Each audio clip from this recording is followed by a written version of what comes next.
Hi, hi, hi, hi. Welcome to Dad's Den of Pop Culture.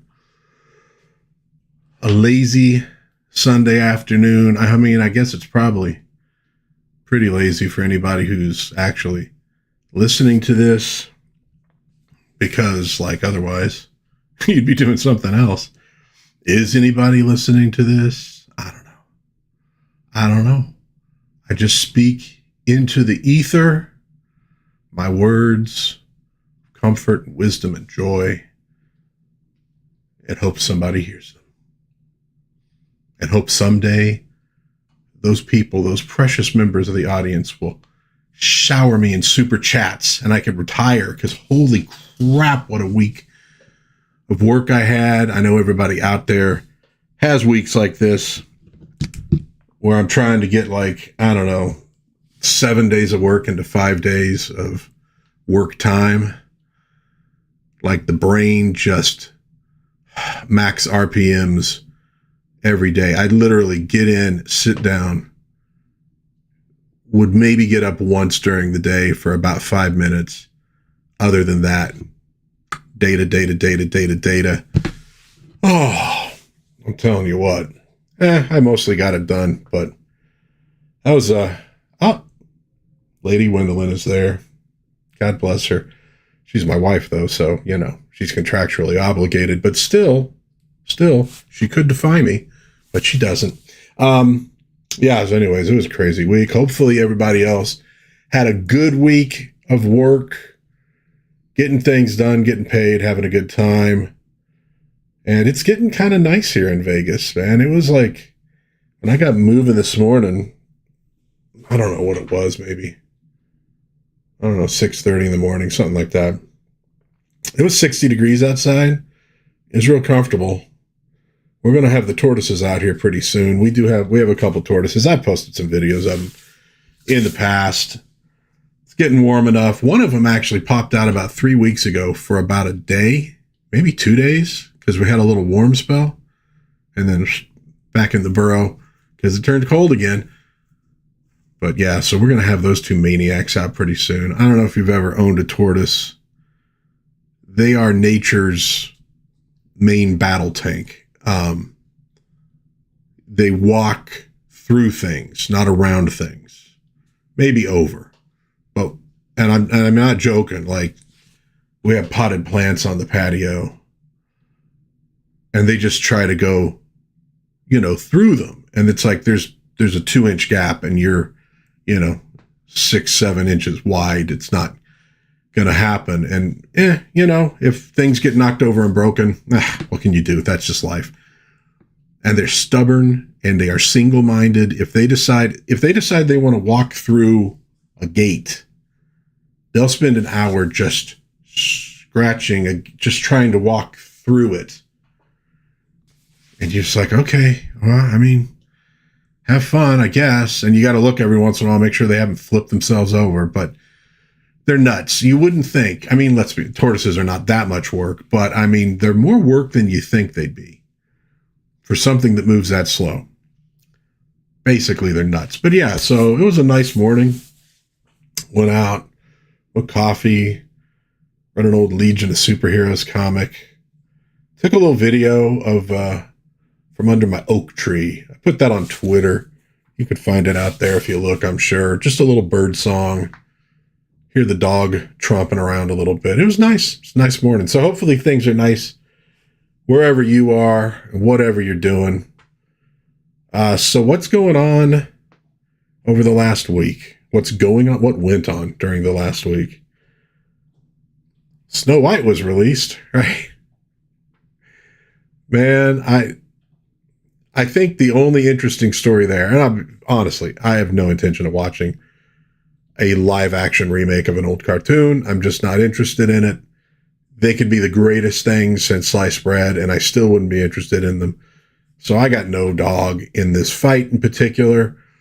But it is interesting that even the critics don't seem like they're willing to go to bat for this one. I think that's maybe where the change has come. I don't think it's because the critics are suddenly have had some kind of political or social awakening. Man, my guess is they're just tired. Like, they're tired of getting on and sort of helping out Disney and towing the line. Maybe Disney's not, I don't know, not giving out favors like they used to. I mean, they didn't do the big premiere and invite a bunch of critics, which probably peed them off. But yeah, it's kind of crazy. But, here's the thing, though, to focus on. All right, because you can be like, yay, Disney failed, whatever. Make fun. And it's all fine. Do it, man. Have fun. But good opportunity to watch the original Snow White and the Seven Dwarfs. Was it 39? 38, 39? I can't remember now. Right around Superman, Batman origination time. Just go watch it and see what those guys were doing back in the day. It's amazing how animation from the 30s holds up. And sometimes, especially if you're talking about the Fleischer stuff, Coco the Clown, Betty Boop, the early Popeye stuff, early Superman stuff, we're going to be talking about that in a minute here, how it holds up and is innovative. I mean, innovative as hell. Really. Honestly, it's I don't want to say it's better than anything being made today. There's some awesome stuff being made today. There really is, but it's incredible. If you've never delved into any of that stuff, man, you got to check it out, especially the pre-code stuff, because, I mean, they don't get like super dirty, but, it's stuff where you're kind of going, wow, that's kind of crazy. Oh, 1937 for Snow White. All right, she beats Superman to the punch. But it's kind of crazy what you get in some of that stuff. I mean, some of the Clampett and Tex Avery. What's that one Clampett one with Bugs Bunny goes into Elmer's dreams to torment him because Elmer's going to quit. He's like, screw this, I'm out of here. And rather than Bugs Bunny being like, oh man, I was kind of tough on the little dude. He's like, I'm just going to go into his dreams and haunt him. And then he might as well be haunted in the daytime, right? So he's in there, and Elmer ends up in this dress, with like these enormous, and he ends up at Hollywood and Vine. So of course you have the wolves there, and one of them seems to be howling. He does the "How old is she?" And you're going, dude. And that dude that hasn't been edited out, I don't think, of any of the. I think it's still shown that way. That was like news in a way. The Warner cartoon stuff is off of, was it Max? I think Max. But apparently it's moving over to Tubi. Probably because Tubi will pay for it. And I think the big companies are figuring out this streaming thing is like, I think there's a way for them to make money with their streaming sites. I don't think they figured out what it is yet, but I think they're starting to figure out, licensing stuff and getting some bucks for it. It might not be a bad idea. So you can find, apparently it's going to be up on Tubi. I don't know when. It's not there yet. I haven't seen it at least. And of course, MeTV plays cartoons every morning. Tune in with me. And then on the weekends, they play like Saturday.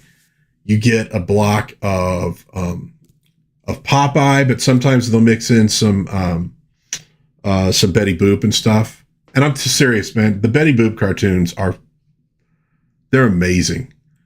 They are freaking incredible. They don't play some of the really weird ones, but they're still worth watching. And then they do like, I think it's a half hour of Popeye, half hour of Tom and Jerry, but you'll get some Tex Avery stuff from MGM mixed in there too. And then you get like, I think it's then a half hour of Woody Woodpecker, and the Walter Lantz stuff. And then, I don't know, an hour of Looney Tunes every Saturday morning for free. You just need to get, MeTV Tunes. No, MeTV does it. Yeah. And MeTV Tunes is cartoons all day long. This is normal broadcast stuff. So like you get one of the fancy little aerials that don't work for shit, which I got one. It's up on the shelf in the background. You can't see it. I don't think you could see it. Is it in sight? Oh, it's kind of in sight. It's right next to Ultraman. Between Ultraman and the Empire Strikes Back lunchbox. Nobody can probably hear me because I'm facing away, but whatever.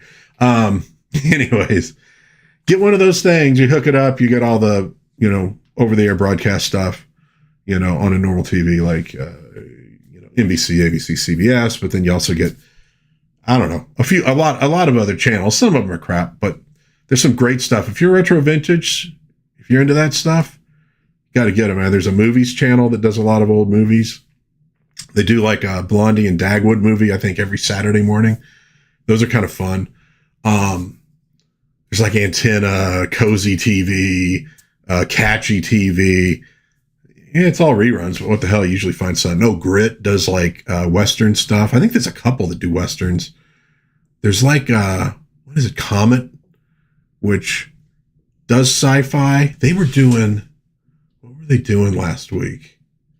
Oh, they were doing Friday the 13th, the series. You remember that TV show where the two cousins, I can't remember what their names, guy and a girl. I just remember at the time, I wasn't that into horror, but I was into her, so I watched the show. But they inherit this antique shop, and they don't know what to do with it. And like, there's this vault with some antiques in it, in the basement.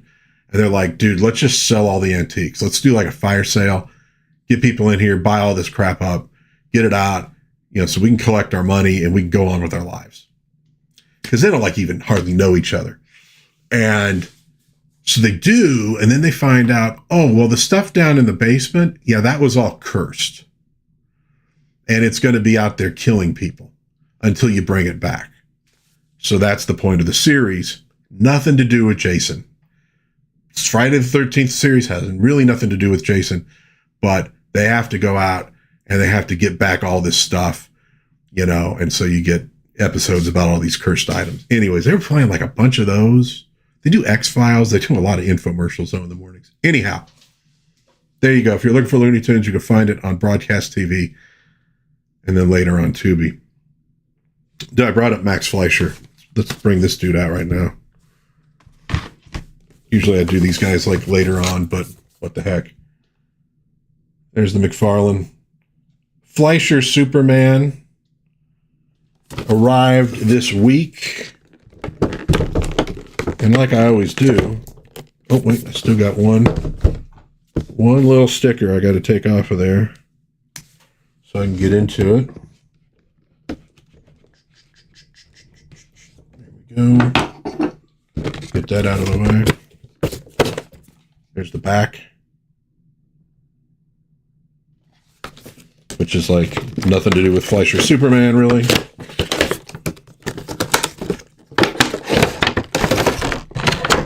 What do we got left in there? We got like a little trading card thing. We got a stand. I don't know how well I can get this guy. If I can get this guy out of here that easily. He does have a cloth cape, and it does look like it's got a little wire in it, so you can pose it. But he does have, is that a strap or is it a rubber band? I don't want to go nuts with this, but you know what? No, I'm going to end up cutting something because I'm not. But anyways, we'll get him out of the box and get a closer look. He's not bad. The thing I have with the McFarlane figures is the body dimensions kind of look off to me.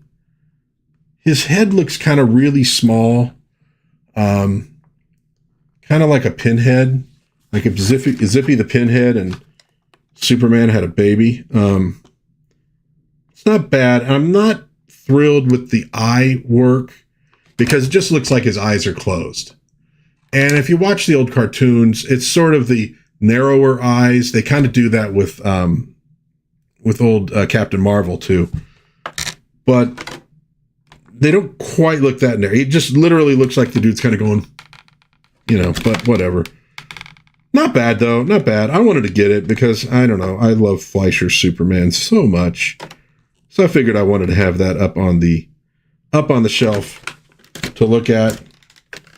I might do a more in-depth look at it later, really get it out of here so we can kind of pose it. But I mean, you can kind of tell that it's got a lot of It's gonna be very, very posable. Of course, it's sort of in the hands on hips look from back in the day. So anyways, pretty groovy, pretty happy with it. Now, if I can put it somewhere where I won't fall over, it'll be a miracle. Yeah, so there's the Fleischer Superman. That just arrived. I pre-ordered it, I don't know, a month ago or something like that. Also got, speaking of McFarlane, Lobo showed up in their Superpowers series. From this wave, I ordered Jay Garrick, Golden Age Flash, Lobo, and the Silver Age Atom. I did not get the Robin figure. Atom still has not arrived. When they all come, I might take them out and give them a look-see. But I'm kind of focused on getting Justice League International characters, and Lobo at least, you know, plays a role in that. Obviously, there's the bits where he shows up and he's tormenting Guy Gardner, who's in his sort of nice guy phase, and as a result, he unleashes the real Guy Gardner. Well, maybe the real Guy Gardner. The dude has problems, but so I figure, okay, well, you know, Lobo, Guy Gardner, they kind of go together. So we'll do that. What else? Oh, 94th birthday of William Shatner. Dude's had a career. I mean, obviously, Star Trek, okay, yeah, and all the movies. I mean, he's still my favorite captain by far. They talk about characters that have kind of gotten screwed over time. It even started back in the days of the fanzines, like once they were moving into the 70s, where you start seeing Kirk portrayed as a caricature of Captain Kirk. You know, just like a arrogant womanizer, a total cowboy who doesn't care about rules, and going, you need to rewatch the series. That's not really Captain Kirk, but obviously Kirk, awesome. T.J. Hooker, though, he did well with T.J. Hooker as well. He was on, what was that? Boston Legal. He had like one of those kind of like rescue crime shows. He's done talk show stuff. You go back though to the earlier 60s. He did a pilot for a Nero Wolfe series. No, he was not playing Nero Wolfe. But he was pretty good. It didn't get picked up. There's a pilot for one where he's a doctor who is kind of he wants to get out of working at the hospital, get his own practice. And there's one advertised. So he goes to look at it, but he wants kind of a fancy practice, you know, something real nice. And this one is, I don't know if it was really in a rough part of town, but it wasn't in a rich part of town. And all sorts of crazy stuff going on. There's like a guy who shows up who's been shot, and he's a criminal, and another criminal's with him. And there's a bit in there that you're going, God, it's almost like Captain Kirk MD, how he's trying to handle it a little bit. But it was pretty good. Didn't get picked up. He did For the People, which is a lawyer show that there are a few episodes. I don't know how many episodes ran. I think you can find 4, 5, 6 of them on YouTube. Jessica Walters, Play Misty for Me, Arrested Development. Oh crap! What's the cartoon, man? With the dude from Bob's Burgers. Why am I not thinking of that? Archer. She was the voice of Archer's mom. Anyway, she's on it playing his wife, and they did some kind of controversial stories a little bit. He's a prosecutor and kind of a bastard a little bit. He's pretty good on it. I liked it. I might do a review of those at some point in the future. I might hit all of those, but Yeah, I mean, Shatner did a lot of stuff for Star Trek. And I remember thinking, like, if that show had really, really hit, he might not have been on Star Trek. In fact, I think the Nero Wolfe one was like, I think it was like 65, right? And you're going, damn, if that had gotten picked up, he ain't going to be on Star Trek. I don't know. I mean, it wasn't going to be Jeffrey Hunter. Could have been Jack Lord. There was the potential for Jack Lord. I don't know who they would have gotten, but anyhow, man, Shatner, 94. Really, dude is a legend. And, you know, a lot of people talk about the overacting. Yeah, sometimes maybe in Star Trek, but on the other hand, how do you portray these things that he's having to do in Star Trek? Really? I mean, okay, a woman has taken over Kirk's mind. Go. I don't know.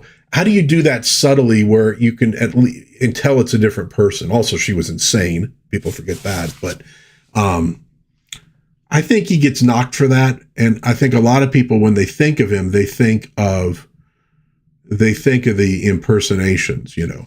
Why are you doing this? It's like, but he didn't talk like that. It's the same with Edward G. Robinson, you know. Okay, yeah, it's a caricature, but that's not what Edward G. Robinson actually sounded like exactly. And the dude was an amazing actor. Again, there's another person. If you have not delved deeply into Edward G. Robinson's filmography, dude was amazing. He's in a movie from like 29 or something, right around there, called The Hole in the Wall. So it's early sound. Maybe it's like 30 or something, 1930. And you look at him compared to some of the other actors who are still sort of doing the stage acting. And, you know, you can tell it in their voice, the way they project. And they don't have sort of warmer tones. It's always, everything is sort of said like this. It's that kind of acting. And then you get Edward G. Robinson there, and he's like, he's good. And you're going, holy crap, yeah. And you'll see that. If you watch movies from that era, you'll see these different actors and actresses who have this warmth in their voice and this charisma because they figured out how to act in sound pictures. They're not acting for the stage anymore. They've made the transition. And a lot of other actors, they don't do it. Some of them are still working, though. They still have that sort of staccato delivery into the late 30s, even into the 40s. You can still tell. But you get like Ginger Rogers, Fred Astaire, you know, our early ones that like get it. Bing Crosby's a great example from singing before he goes into movies. Dude helped invent a microphone that could pick up the warmer tones of his voice so that it could really be appreciated. Because up until before that, you literally had like the disc and like a megaphone attached to it. And the singer would have to kind of like scream into the megaphone to get imprinted on the disc so they can then press the records. And that's why a lot of music from the 30s has a particular sound to it. Bing Crosby changes all that. And then you got like people in his footsteps like Annette Henshaw, you know, that have a much more like warm conversational sort of sound to what they're doing, you know, and they take over the world. And the older musicians, they kind of go by the wayside because it's not how they learned how to sing. They can't do it. Anyhow, that is what's known as getting off on a tangent. What did I start? I started with Shatner's birthday, and I ended up with Annette Henshaw singing in the 1930s. That's all. Any rate, what else do we have going on? Oh, yeah, also, speaking of Tubi, Tate, Tate, great little Western, one season wonder, is on there now. I don't know. I think the quality looks about like the quality of the shows I was seeing on YouTube. I did a review of Tate like a year ago. It's kind of a blue collar Western. The gimmick is he's a bounty hunter, but he's lost the use of one arm. So the arm is always sort of like in this rigid sort of sling. You know, it's like a permanent one. It's not like, you know, just wrapped up. So he kind of does everything one-handed, shooting, fighting, etc. but it's solid. It's a good Western. It's not like flashy. And there's some really good stories to it. If you've never watched Tate, you can watch my review if you want, but go hit Tubi, watch the first episode, see what you think. It's a good Western, and I just saw that it just showed up there. So worth talking about. Let's look at some of the new items that have caught my eye this week. Oh, Tombstone. Speaking of Westerns, dude, it's coming like 4K Steelbook. You know, I'm obviously so super into like 4K Steelbooks because I sit and watch old VHS tapes of the Godzilla cartoon. So obviously high quality is very important to me. But no, great flick, man. So many quotable one-liners. Before I had ever seen Tombstone, I think I knew all of the one-liners because everybody I worked with at the video store was just quoting it all day long. Office Space was the same thing. That was when I was at the company I'm in now. And all I'm hearing all day long is about staplers. And I'm like going, I got to go watch this movie just so I know what the hell everybody's talking about. But Tombstone's a great flick, and a lot of credit to Kurt Russell for that one. He does a great job in it. If you never watched Bone Tomahawk, that's Kurt Russell. Man, that is a brutal movie, and it is so minimalist.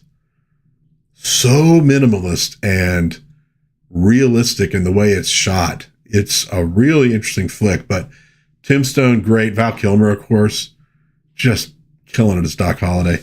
So that's coming out April 22nd in 4K. Dude, if you've never seen it, you can find it out there.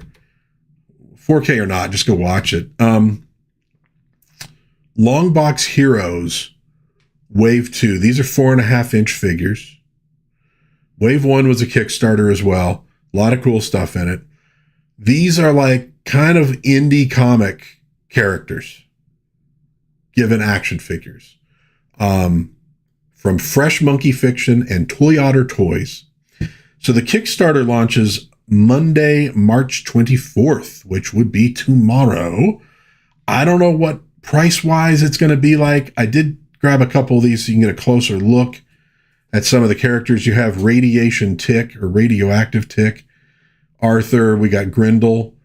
There might even be more than one Grindel in this. We got Rocketeer. It looks like a head change there. And Betty. We got, what is that? Hollow Fire? I don't know. I don't know that character. It's pretty cool. Savage Dragon. Couple different of those. Yeah, there's, Grindel Prime? A mystery figure? Who might it be? Gene Hackman? Could be. We'll find out. There's a ninja floating in there. So Longbox Heroes, I don't know. Again, money-wise, I don't know how long it took the other one to ship, but they're doing a Wave 2, so Wave 1 must have been pretty good. And I've seen some of the Wave 1 stuff like on eBay and have been like seconds away from grabbing the Tick for sure. And I don't know if there was a Rocketeer in that set or not. Yeah, I'd have to check out who all was in Wave 1. But so Wave 2 launches tomorrow. I'll put a link in the description when I'm done with the live stream. You can check it out and see what all they're going to have, and, check it out tomorrow. Lethal Weapon on 4K as well. You can pre-order right now on Amazon, $35. Freaking great movie. Dude, this got me thinking. Like with Snow White, you're going, you don't have to be a rocket science probably to write a good Snow White movie. That's a scientist, whatever. Think of all the great action flicks from the 80s. Schwarzenegger, Stallone, even, less huge stars. Was anybody ever talking about Academy Awards for those scripts, right? This is not to say writing an action movie is like Easy, and any idiot can do it. No. But they're not like, they don't have to be freaking Shakespeare, right? And these things weren't all formulaic either. I mean, they had some variety to them. You're just going like, you see like Snow White doing so badly, and you're like, it can't be that hard to write a decent Snow White movie. It can't be that hard to write a decent action film nowadays. If you just want to do it and you put a little work into it, a little creativity. Romantic comedies, like, what is going on with Hollywood that they just can't do this stuff? But Lethal Weapon, friggin' great action film. Now, you do have some great people in it, Danny Glover and Mel Gibson. Obviously, that makes a difference. Having charismatic guys who can carry the stuff. But let's also be honest, there's some great action flicks from the 80s that don't have the greatest actors in them, but they're still pretty damn fun. I don't know, man. I see Ramey Butler in the chat. Loved Lethal Weapon. They were supposed to make a part 5. And you're right, the first Lethal Weapon was very different, yeah. Yeah, and I don't know. Maybe they'll do another one. At this point, I'm kind of like, I think it's over. I don't think we need to have too many more geriatric remakes of old, movies, like another Happy Gilmore, Did I see what John Cusack said? Oh God, I can only imagine what John Cusack said. No, I didn't see it, but yeah. I would bet John Cusack is not a massive fan of Mel Gibson if it has anything to do with that. Yeah, let me know in the chat what he said if you can, fit it in there without like too much trouble. But so anyways, Lethal Weapon coming out. You can pre-order it now. I think it's going to be out May 20th of this year. So you might want to check that out if you like stuff in the 4K. Dr. Zomba's Ghostly Tales. This is a new Kickstarter. I'll put the link in the description. It's done by David Lucarelli, and he did a book with Alterna Comics called Tinseltown that I really liked, inspired by his mother, who was a policewoman. Although this is set in like the 1920s in Hollywood. She's a studio cop, this woman, because she, couldn't actually do real police work for the LAPD back then. It would have been like a desk job. So she gets this job with the studio. There's a couple different series, both really good. I really liked them. So this is something new he's doing. It is a horror anthology with 3 terrifying tales, art by Kyle Roberts. Now I might have trouble with this name. It's a toughie. Anna, I'm going to guess it's like Wieczek or Wycheck. Henry Ponciano, who did the art for Tinseltown. Really nice art, man. Really nice art. And Brandon Perlow. It's 42 pages. Get this. A free ghost in every issue. It's not bad. But be warned. And I like when they're upfront with this kind of stuff.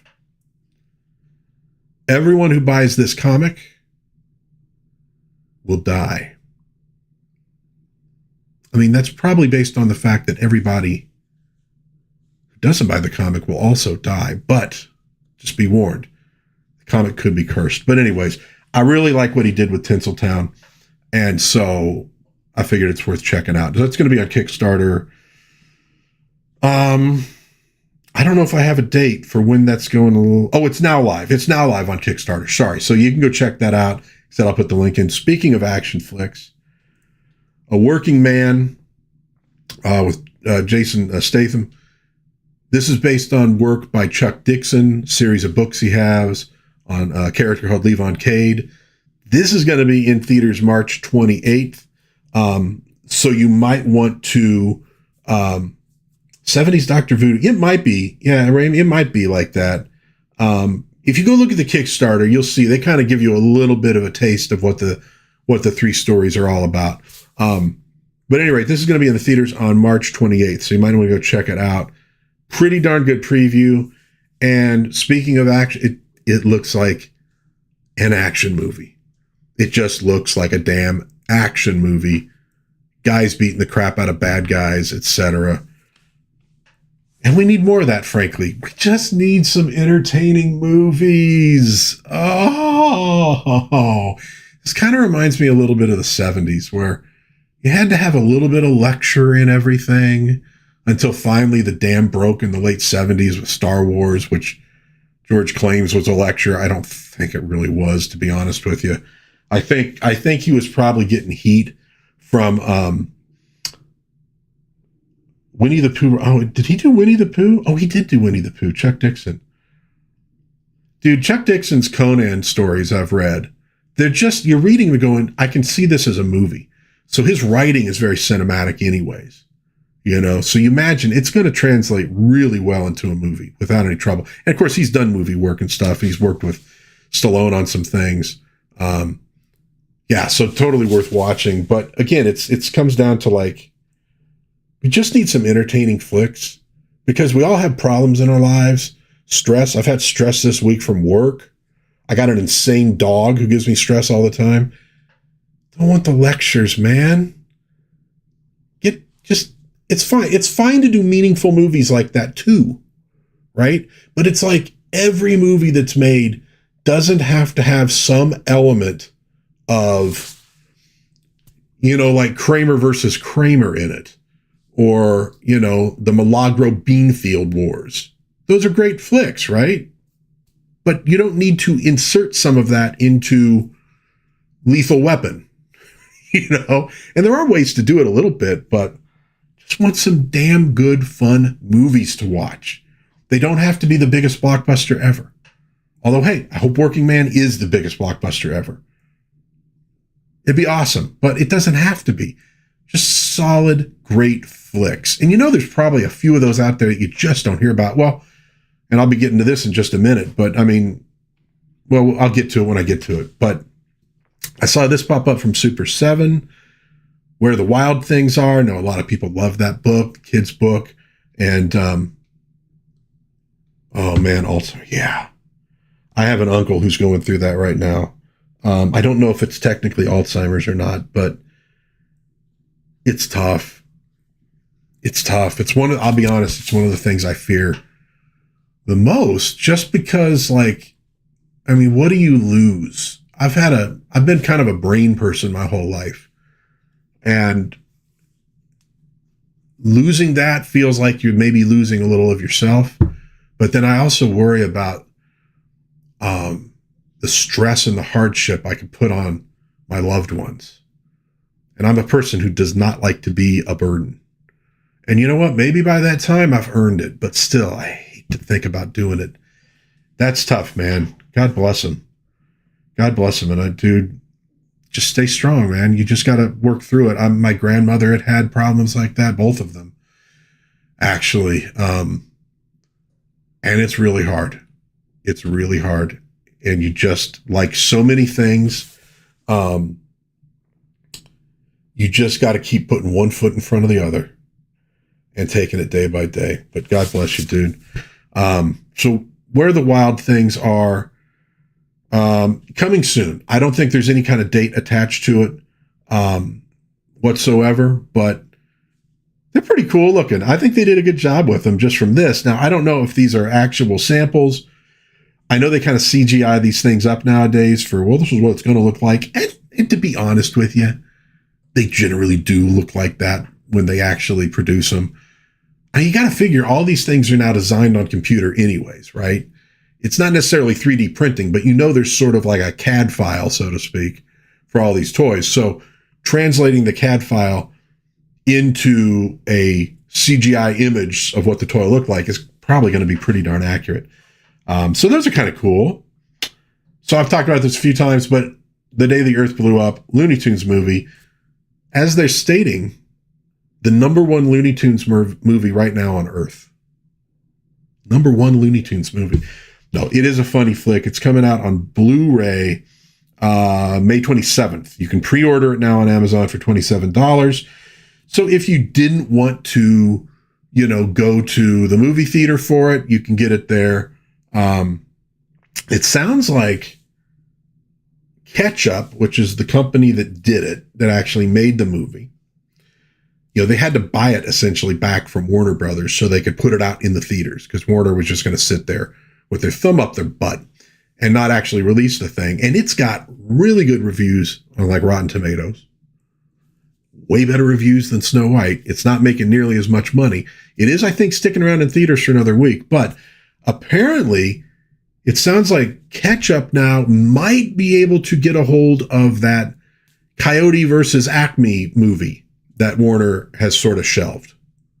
And I know a lot of people are excited about that. It's part live action. It's Wile E. Coyote suing the Acme company. One of the things I like about this movie is it's not like live action plus it's just animated. Some of those are kind of fun, but some of them feel more like a lot of key jangling.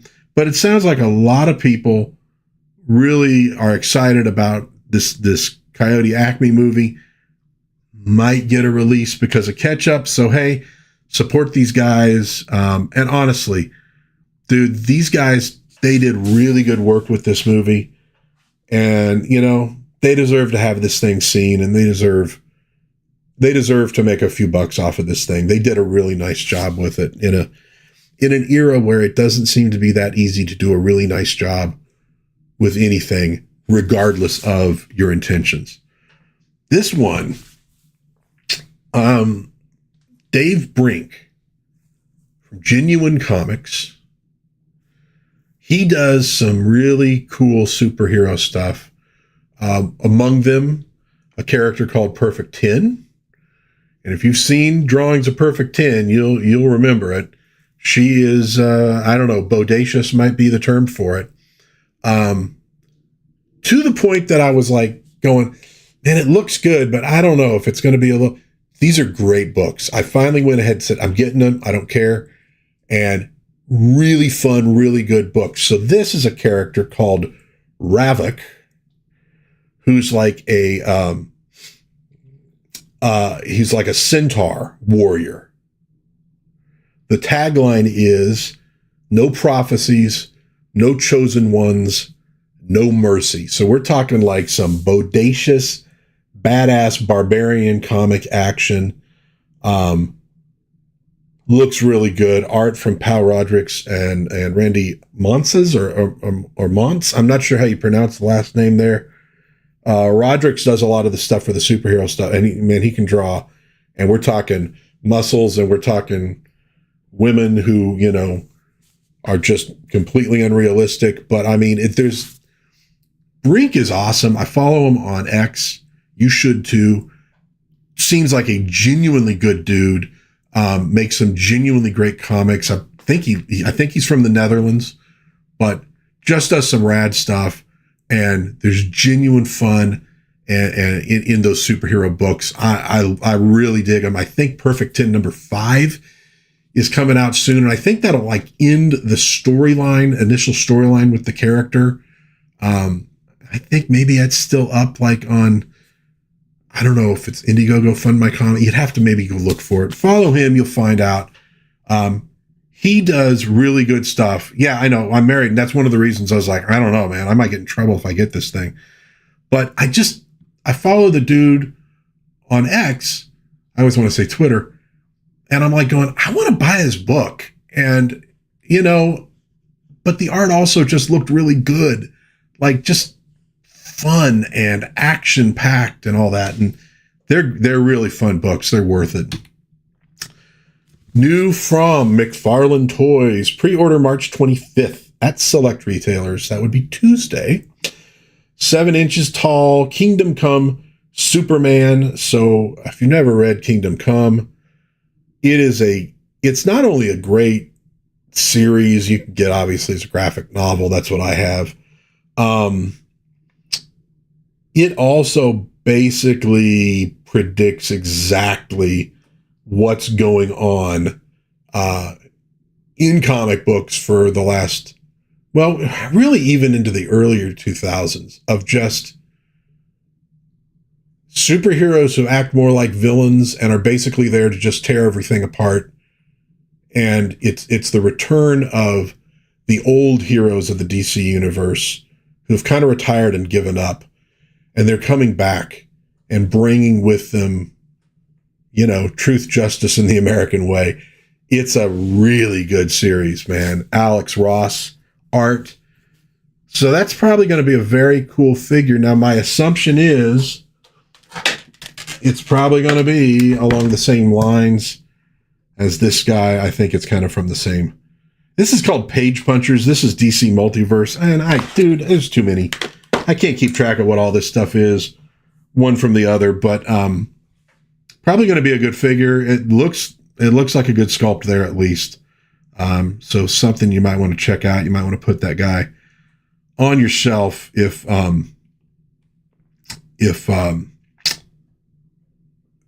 you're into that book, if you just want to show off that thing. Listen to Comics Rot Your Brain podcast. Focus on 80s comics. Oh, to our podcast on Blue Devil. I just finally got some Blue Devil comics, and I liked it. I thought it was fun.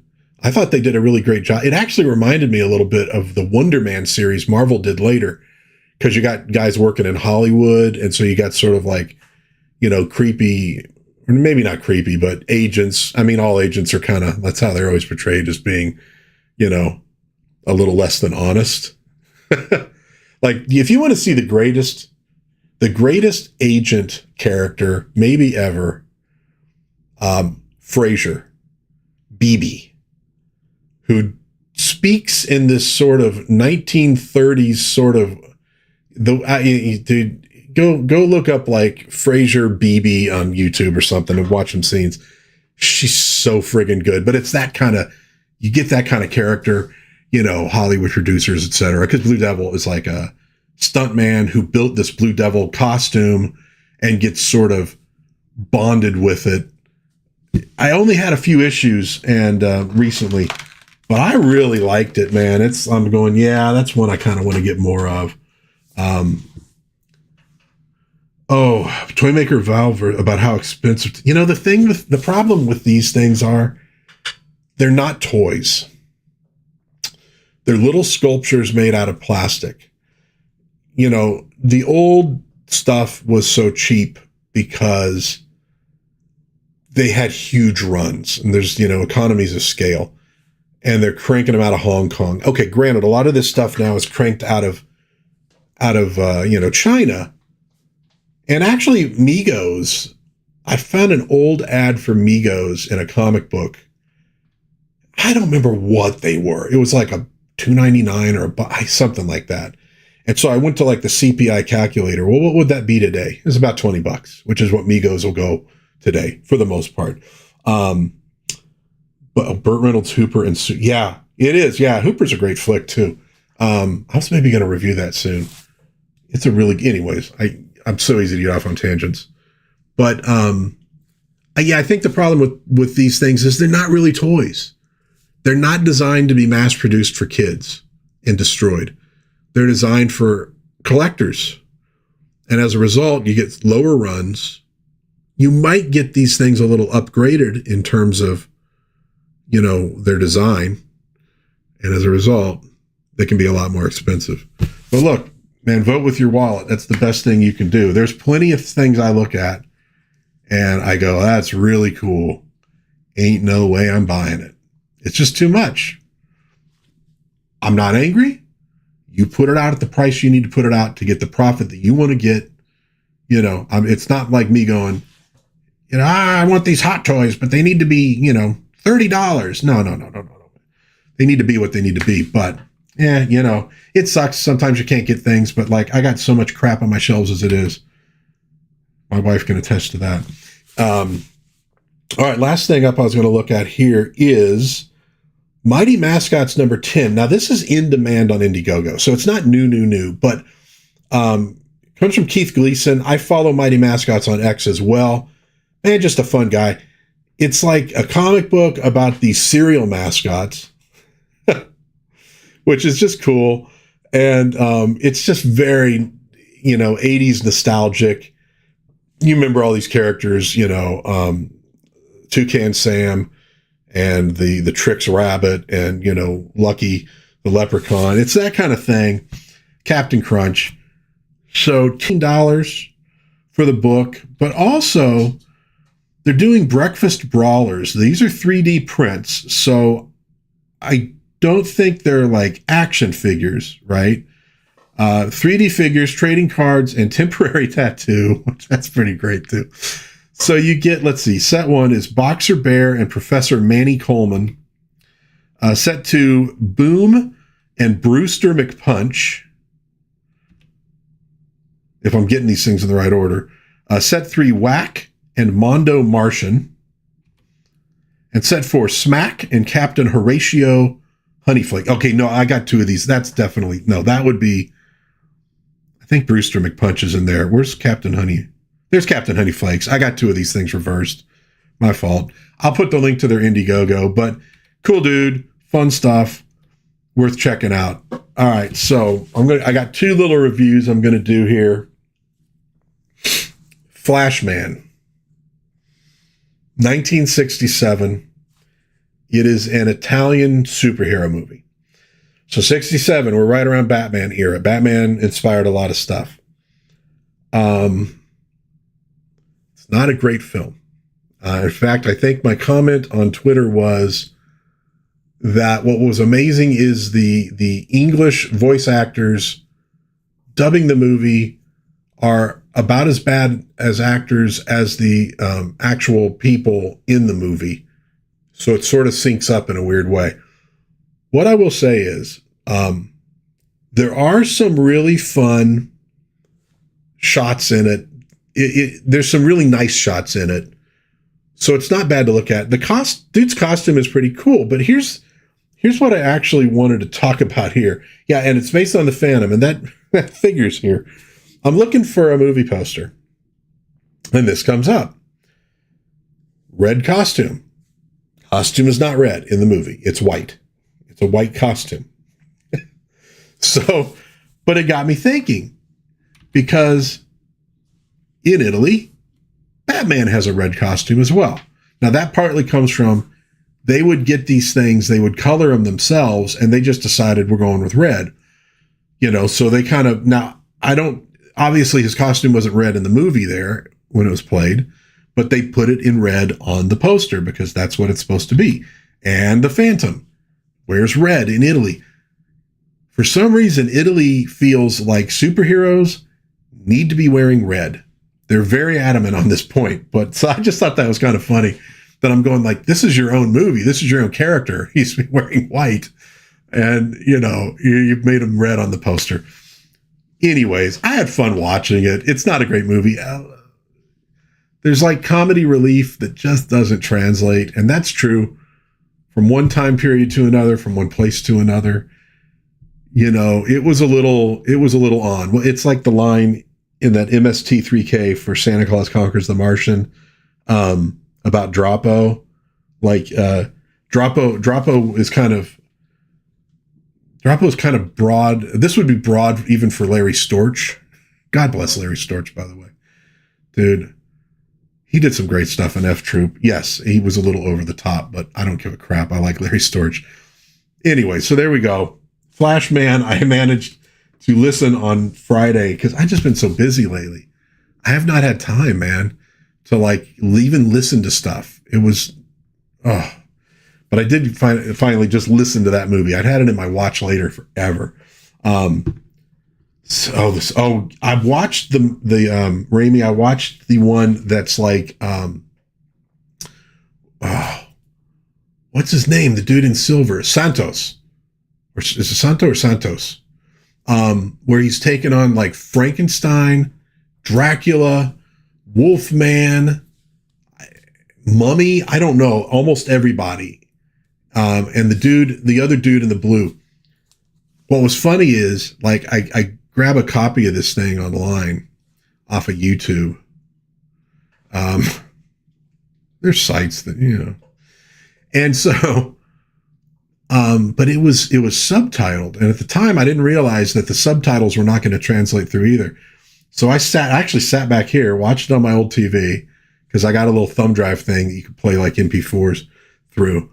And it was all in Spanish, and I don't speak Spanish. And you know what? It really didn't ruin the movie for me. You could pretty much tell what's going on the whole time. Now, that might not be true with an intense drama in Spanish. You might want to actually speak the language for that. But for, luchadors fighting monsters, it worked. It was a fun movie. So other little review. Let's take this down. And I can hold this up over here and block some of that lighting so I actually don't look like I'm red in the face, like I'm on a testosterone supplement. Yaira #2, this is the foil cover. It was a little more expensive, but you know what? It was my favorite image of the covers. But just came out, just got delivered yesterday. I gave it a read through and I liked it. It carries on from Yaira #1, obviously, with Yaira searching for Atlantis, because what she's trying to do is find clues to Neptune, who appears to not be from Earth, and she's trying to figure out, like, is he still alive? Is he still here? What's going on? And she's also dealing with these horrible nightmares at the same time, which culminates at the end with cool stuff that I'm not going to get into because I'm not going to ruin it, because you should really go check it out. But some nice art. But it's a fun book. We get a little bit more of the new member of Alpha Corps, who wants to hunt Yaira down and kill her. And they're trying to get her under control. There's some cool stuff in this one. I enjoyed it. I think a big part of this stuff is, you got #1 out, great. Now, what about the next issue? Like, what about the continuing story? And it looks like we're going to get some good stuff. And they are ramping things up. They're going to have, like, Great War of Separation up, #2, pretty soon. So Rippaverse is kicking it into high gear. And I'm enjoying it.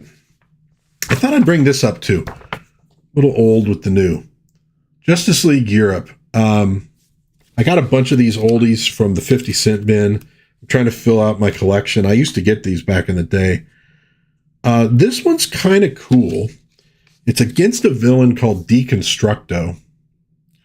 And it's really a sort of little meta commentary on the deconstruction of superheroes that was getting popular at the time. And it's a bit of a rejection of it. And there's a great line. I don't know if it was in this one or in the other. Oh, I think it's this one. I was going to post this panel on X. This is the panel in question. Crimson Fox, who, now that I'm reading more of these, I'm becoming a bigger and bigger fan of that character. I think it was initially like La Renal Rouge. And talking about this Deconstructo guy, this is the line. I won't do the French accent, but, I hate his kind because they hate life. And Elongated Man's like, huh? The existentialism, the nihilism, all the same. In France, after the war, all these nervous men with their spines broken by the Germans. Bah! Afraid of life, always saying no to life. Always. And she follows up with, we must say yes to the life. And they're all like, oh, whoa. They never heard her say anything like that. But great character, great line. Oh my God, Encino Man, dude. We need to watch Encino Man again. My daughter loves Sean Astin and loves Brendan Fraser, and we need to watch that one. If you have never seen another one, Airheads. Airheads, it held up a lot better than I thought it would. We finally watched that because, again, it's like actors my daughter loves. Steve Buscemi. I think I talked about this in a live stream too already, whatever, but Buscemi and Brendan Fraser and Michael Richards is in it. Sandler's in it. What's his name? Ernie. Blanking on his last name from Ghostbusters. Ernie Kovacs popped into my head. It's not Ernie Kovacs. Any rate, Airhead's good, another good 90s flick. Bingo, the Lone Ranger. Nice. Yes. I actually remember watching it way back when in the 90s when it was brand new and being like, yeah, it's okay. It's all right. I dig it. And then we went through like hell to get this thing on DVD. Oh yeah, Lemmy's in it. Yeah. It's expensive to find. Like, it's hard to find this thing. And I found it at Zia Records for like a low price. Or we got it. We grabbed it. And so we watched it. And I'm expecting like, yeah, it was fine before, but whatever. The kid will enjoy it. She likes it. And I was like, you know what? This is funnier than I remember it being, actually. I had a really good time watching Airheads. That's a goodie. All right, dude. We've hit like about an hour of me blathering on about nonsense.